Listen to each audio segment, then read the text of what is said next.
अच्छा, कभी सोचा है कि जो फोन हमारे हाथ में है, जो पानी हम पी रहे हैं या जिस हवा में हम सांस ले रहे हैं, इन सब में कॉमन क्या है? चलिए आज इसी बड़े सवाल की तह तक जाते हैं। तो सोचिए जरा, एक तरफ एक विशाल अडिग पहाड़, दूसरी तरफ एक गहरा समंदर, और फिर वो हवा जो हमें दिखती भी नहीं लेकिन जिसके बिना हम जी नहीं सकते। इन तीनों में क्या एक जैसा हो सकता है? सुनने में लगता है कुछ भी नहीं, लेकिन जवाब बड़ा सिंपल और उतना ही गहरा है। ये सब के सब पदार्थ हैं, यानी मैटर। तो चलिए मैटर की इस दिलचस्प दुनिया को समझना शुरू करते हैं। सबसे पहले बात करेंगे उन 3 बेसिक स्टेट्स की जिन्हें हम अपनी रोज की जिंदगी में देखते हैं। तो सबसे पहले आते हैं ठोस यानी सॉलिड्स। अब इनके जो कण होते हैं ना, वो एक दूसरे से बिल्कुल कसकर बंधे होते हैं। सोचिए जैसे एक डिसिप्लिन्ड आर्मी हो। इनके बीच का जो फोर्स ऑफ अट्रैक्शन है वो इतना स्ट्रांग होता है कि इनका शेप और वॉल्यूम दोनों फिक्स रहते हैं। और यही वजह है कि इन्हें दबाना मतलब कंप्रेस करना लगभग नामुमकिन है। अब आते हैं लिक्विड्स पर, यानी तरल पदार्थ। इनके पार्टिकल्स में सॉलिड्स के मुकाबले थोड़ी ज्यादा एनर्जी होती है, थोड़ी ज्यादा हलचल। वो एक दूसरे पर आसानी से फिसल सकते हैं। इसीलिए तो पानी को जिस भी बर्तन में डालो वो उसी का आकार ले लेता है। लेकिन यहाँ एक मजेदार बात है, उसका वॉल्यूम फिक्स्ड रहता है। और फिर आती है गैस। अब यहाँ तो पार्टिकल्स पूरी तरह से आज़ाद हैं, बिल्कुल वैसे जैसे किसी भीड़ वाले बाजार में लोग इधर उधर घूम रहे हों। ये कण एक दूसरे से बहुत दूर होते हैं और रैंडमली कहीं भी घूमते रहते हैं। बस इसी वजह से गैस का ना तो कोई फिक्स शेप होता है, नहीं कोई फिक्स्ड वॉल्यूम। और हाँ, क्योंकि इनके बीच इतनी खाली जगह होती है ना, तो इन्हें आसानी से दबाया जा सकता है, मतलब कंप्रेस किया जा सकता है। तो सवाल ये उठता है कि कोई भी चीज़ एक स्टेट से दूसरे स्टेट में बदलती कैसे है? इसके पीछे 2 बड़े खिलाड़ी हैं, टेम्परेचर और प्रेशर। ये कंपैरिजन बड़ा मज़ेदार है। देखिए, टेम्परेचर क्या करता है, वो पार्टिकल्स को एनर्जी देता है जिससे वो और तेजी से नाचने लगते हैं, बिल्कुल जैसे म्यूजिक बजने पर लोग डांस करते हैं। वहीं दूसरी तरफ प्रेशर क्या करता है, वो उन्हें पास लाता है, उनकी मूवमेंट को कंट्रोल करता है, एक सख्त टीचर की तरह। तो हम कह सकते हैं कि ये वो 2 लीवर्स हैं जो डिसाइड करते हैं कि मैटर किस स्टेट में रहेगा। तो अब देखते हैं कि मैटर का ये ट्रांसफॉर्मेशन, ये बदलाव असल में होता कैसे है। ये एक ऐसी दुनिया है जो हर पल हमारे चारों ओर मोशन में है, बदल रही है। देखिए, यहाँ सब कुछ एकदम साफ है। सॉलिड से लिक्विड, लिक्विड से गैस, और फिर इसका ठीक उल्टा भी। ये जितने भी बदलाव हैं ना, जैसे बर्फ का पिघलना, पानी का जमना, पानी का भाप बनना और भाप का वापस पानी बनना, ये सब टेम्परेचर और प्रेशर के खेल का ही नतीजा है। पिघलने की प्रोसेस को फ्यूजन भी कहते हैं। ये तब होता है जब कोई सॉलिड हीट एनर्जी को एब्जॉर्ब करता है।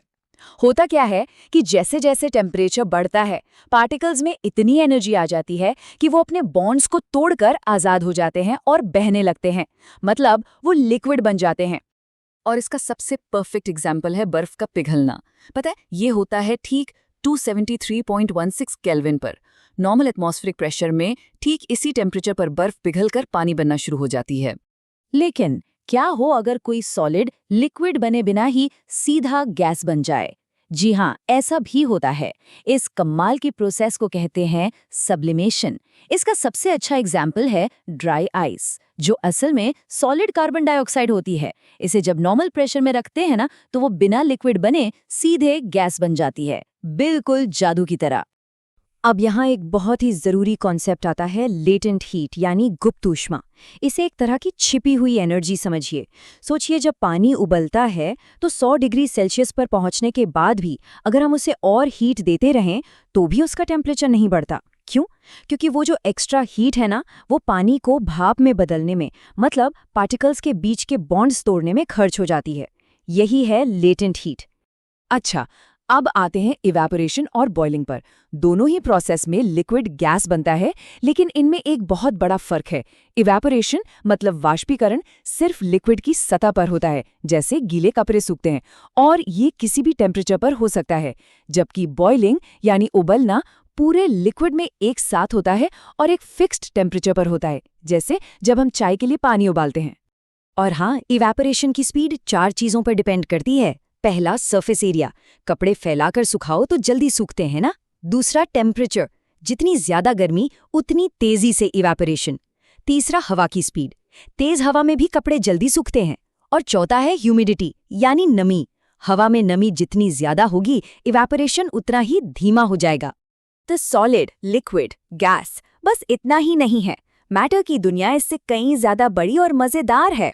चलिए अब कुछ एक्सट्रीम स्टेट्स की बात करते हैं जो रोज देखने को तो नहीं मिलती पर हैं बहुत ही ज्यादा दिलचस्प। तो कुल मिलाकर साइंस अब तक मैटर की 5 स्टेट्स को पहचानता है: सॉलिड, लिक्विड, गैस, प्लाज्मा और बोस-आइंस्टाइन कंडेंसेट। चलिए बात करते हैं प्लाज्मा की। ये हमारे यूनिवर्स में मैटर की सबसे आम, जी हाँ सबसे कॉमन स्टेट है। जरा सोचिए, हमारा सूरज और आसमान के अरबों तारे सब प्लाज्मा से बने हैं। ये एक ऐसी super excited, super energetic state है जहां पार्टिकल्स आयोनाइज्ड गैस बन जाते हैं। और ये सिर्फ तारों में ही नहीं, हमारी फ्लोरेसेंट ट्यूबलाइट के अंदर जो चमक है वो भी प्लाज्मा ही है। और फिर स्पेक्ट्रम के बिल्कुल दूसरे सिरे पर है बोस-आइंस्टाइन कंडेंसेट या बीईसी। इसका नाम भारतीय वैज्ञानिक सत्येंद्रनाथ बोस और एल्बर्ट आइंस्टाइन के नाम पर है। इसे बनाने के लिए बहुत ही कम डेंसिटी वाली गैसों को एब्सोल्यूट जीरो, मतलब थियोरेटिकली सबसे ठंडे टेम्परेचर के बिल्कुल करीब ले जाया जाता है। कमाल है ना? तो यहाँ इन दोनों एक्सट्रीम स्टेट्स का फर्क एकदम साफ दिखता है। एक तरफ है प्लाज्मा, सुपर हॉट और सुपर एनर्जेटिक, और दूसरी तरफ है बीईसी, सुपर कोल्ड और सुपर लो डेंसिटी। ये दिखाता है कि अकेले टेम्परेचर का खेल मैटर को कितने अलग अलग रूपों में बदल सकता है। तो हमने मैटर की अलग अलग स्टेट्स को समझ लिया है। अब इन सारे धागों को जोड़कर एक बड़ी पिक्चर देखते हैं कि ये सब कैसे जुड़ा हुआ है। यहाँ आकर सब कुछ जुड़ जाता है। देखिए, मैटर की ये 5 स्टेट्स ये अलग अलग नहीं है, बल्कि एक दूसरे से जुड़ी हुई हैं। और इन्हें कंट्रोल करने वाले सिर्फ 2 ही नियम हैं, टेम्परेचर और प्रेशर। बस इन 2 चीज़ों को बदलकर हम मैटर को एक रूप से दूसरे रूप में बदल सकते हैं। तो आखिर में हम क्या समझे? यही कि हमारे आसपास जो कुछ भी है वो सब बस अलग अलग स्पीड पर घूमते हुए पार्टिकल्स हैं। और ये सोच हमें एक बहुत ही दिलचस्प सवाल पर लाकर छोड़ देती है। अगर सब कुछ सिर्फ गतिमान कण ही है, तो मैटर की अगली स्टेट कौन सी होगी जिसे साइंस भविष्य में खोज निकालेगा?